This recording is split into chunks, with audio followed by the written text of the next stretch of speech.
Ukraine hacks Russian missiles. $6 billion factory annihilated in unprecedented self-inflicted strike. Today, a malfunction that was never truly a malfunction reshaped the balance of the air war over Eastern Europe, producing one of the most devastating self-inflicted losses in modern Russian military history. What should have been a controlled demonstration of stealth missiles instead triggered a cascading failure that erased an entire production line, vaporized months of output, and inflicted an estimated $6 billion in losses. The destruction did not come from an external strike, but from Russia's own missiles redirected into the factory that built them, manipulated by a Ukrainian electronic warfare system costing less than a downtown Moscow apartment. Now the story begins from the first moment of action. At 2:33 a.m., 8 Russian Kh-101 stealth cruise missiles were screaming over the night sky above Korolyov, their guidance computers stable, and their turbofan engines driving them at maximum performance. Yet instead of continuing toward Kyiv, all 8 abruptly initiated a smooth but violent 180-degree reversal. Their targeting logic had been rewritten.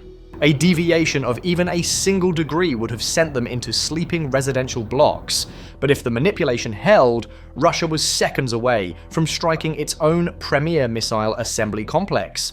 Time to impact was 4 seconds. This moment originated 38 minutes earlier, at 1:55 a.m., just 15 miles northeast of Moscow. The air temperature sat at -4 degrees Fahrenheit, and a dense fog layer hovered 250 feet above the ground, wrapping the KTRV missile plant in a cold, opaque blanket. Inside the perimeter, Russian leadership committed a fatal miscalculation born of overconfidence. Senior officials ordered a VIP demonstration of the newest Kh-101 batch directly from the factory balcony. Standard doctrine required all test launches to occur over the Caspian Sea, far from population centers. Yet protocol was discarded so visiting officials could witness the launch with unobstructed views. That breach of doctrine made the Ukrainian trap possible. While Russian commanders waited for their demonstration, another aircraft approached at low altitude. Flying just 120 feet above the tree line of the Bryansk forest, a Paleonesia drone mothership threaded its way through ravines and valleys, staying beneath the radar horizon of the advanced Nebo-M surveillance array. With a 250-mile operational range and near-silent acoustic footprint, it served as the ideal platform for precision infiltration. At 2:12 a.m., 9 miles from the factory, the Paleonesia drone opened its bay doors. 4 Retail S tracked ground robots descended by precision parachutes, disappearing instantly into the fog. Each 55-pound unit touched down on frozen soil and began rolling toward its programmed locations. The machines carried no explosives. Instead, they carried the Echo's Swarm Trap, a hybrid of Ukrainian-developed AI and next-generation electronic warfare modules built to alter missile perception rather than destroy physical assets. Above them, the skies over Korolyov remained among the most heavily defended in Russia. The S-400 air defense system's 92 N6E Gravestone radar scanned the horizon, capable of tracking up to 300 airborne objects. 12 Pantsir S-1 gun and missile systems stood positioned on rooftops like armored sentinels, their barrels angled towards the sky. And across the district, the Kasuka 4 electronic warfare complex projected waves of jamming power, strong enough to blind sensors for 180 miles. Meanwhile, Russian pilots aboard circling 295 MS bombers viewed the event as routine. They were conducting what they believed was a simple demonstration run, unaware that they were already inside the engagement envelope of a Ukrainian network that cost roughly $1.2 million to deploy. Hovering silently above the factory, 24 Wild Hornet FPV drones waited for their role. These 10-inch quadcopters were capable of speeds reaching 186 miles per hour and were guided by AI systems able to identify and lock onto targets within 1.8 seconds. This mission marked the operational debut of Ukraine's layered interception and spoofing architecture. Ukraine's objective was not to destroy the missiles in mid-air, Rather, it aimed to compromise their logic. The key vulnerability lay in the hardware. The weapons Russia was preparing to launch were not standard KH-101S, but the newer Block 5 prototypes equipped with an AI-driven counter-jamming mode. That mode, designed to identify and attack hostile electronic interference, created a programmable doorway. If a missile detected jamming immediately after launch, its logic dictated that it reverse course and strike the perceived source of interference to shield its parent bomber. High above the cloud layer at 35,000 feet, 4 Tu-95 MS bombers droned in loose formation, their 8 contra-rotating propellers emitting the deep, resonant hum characteristic of the Cold War era design. Inside the lead aircraft, call sign Volga 1, the crew maintained a relaxed, procedural rhythm. Instrument panels glowed green as the bomber approached its simulated release point. The moment of commitment approached. The lead bomber activated its weapon system. External hardpoints unlocked, releasing 8 KH-101 missiles from beneath its swept wings. The missiles entered freefall before their wings deployed, and engines ignited, sending them streaking forward.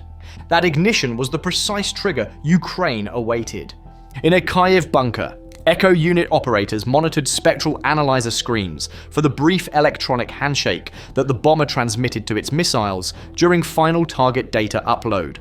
The instant it appeared, within a narrow window of only a few seconds, the commander authorized spoof activation. On the ground near Korolyov, the Retel S robots powered up. Rather than jamming, they transmitted faint, precise bursts of phantom data into the missile's maintenance channels, an unencrypted legacy feature intended for factory diagnostics. The robots simulated the radar signature of 48 inbound NATO cruise missiles and encoded the false origin point as the factory's location.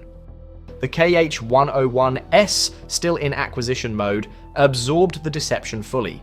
Their AI determined that the factory had launched a massive hostile salvo. Their conclusion: base compromised, execute counter-battery response. All 8 missiles pivoted sharply into their reversal maneuver, locking onto the coordinates transmitted by the Retel S units. Yet the possibility of catastrophic collateral damage remained. If even one missile drifted towards civilian neighborhoods, hundreds could be at risk. The Wild Hornet drones formed the final safeguard. They hovered above the factory, prepared to collide with any missile deviating from its designated, reprogrammed path. Suddenly, the Russian radar screens detected the impossible. 8 friendly signatures reversed direction simultaneously, heading straight for the plant. Their transponders identified them as Russian assets, but their trajectories identified them as inbound threats. The conflicting data created paralysis across local command posts. At 2:31 a.m., the Kasuka 4 electronic warfare complex isolated the spoofing signal. A nearby Su-34 launched a KH-31P anti-radiation missile that streaked towards the source. It struck 2 Retel S robots and vaporized them instantly. The spoofing signal flickered under the loss of assets. If it collapsed fully, the missiles would revert to their original trajectory toward Kyiv. The remaining Retel S units activated their dead man switch protocol, severing all external links and relying solely on internal atomic clocks to synchronize their signals. Blind and unsupervised, they continued spoof transmission. Meanwhile, the air above the factory became a deadly zone.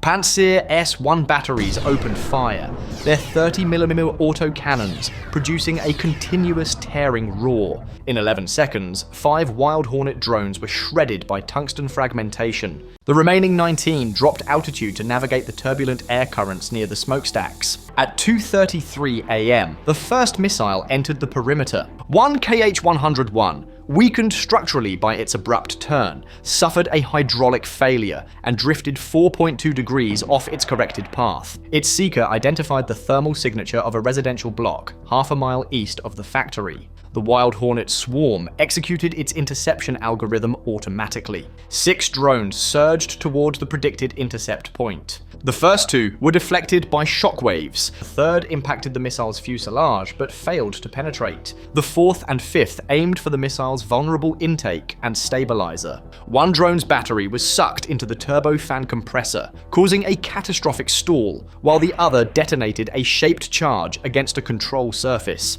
The missile spun out of control and crashed into a vacant parking lot. Its warhead failed to detonate, stopping roughly 300 yards from an apartment entrance. At 2:34 a.m., the remaining 7 missiles began their terminal dive. Guided by the spoofed coordinates, they aimed for the ground floor loading bay, the structural weak point within the facility. The first warhead struck with massive force, penetrating multiple floors before detonating deep inside the assembly hall.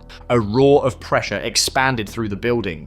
4 seconds later, 6 additional missiles struck the storage wing, containing 420 completed KH-101 warheads and UMPK glide bomb kits. A chain reaction of sympathetic detonation tore through the library wing.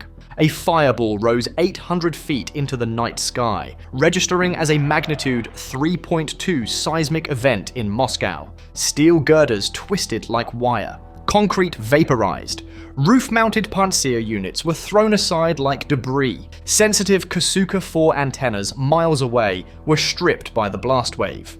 In total, the destruction included the loss of nearly all stored missiles, the annihilation of specialized CNC machinery required for titanium turbine blade production, and severe environmental contamination, together contributing to an estimated $6 billion in damage. Above the inferno, the surviving Wild Hornet drones strained to maintain stability. Propellers softened in the intense heat. Batteries approached critical failure. They had one final task: to record the destruction. Their encrypted feeds transmitted through Starlink to Kyiv, confirming the elimination of Russia's premier missile production capability. The Ukrainian operation had cost approximately $1.2 million, while inflicting roughly $6 billion in damage, a return on investment of roughly 2,000 to 1. In one night, Ukraine did not simply disrupt Russia's missile fleet. It compelled some of Russia's most advanced missiles to obliterate their own birthplace. The question now is whether this type of electronic and AI-driven manipulation represents the future of air warfare, or whether even more transformative methods will follow.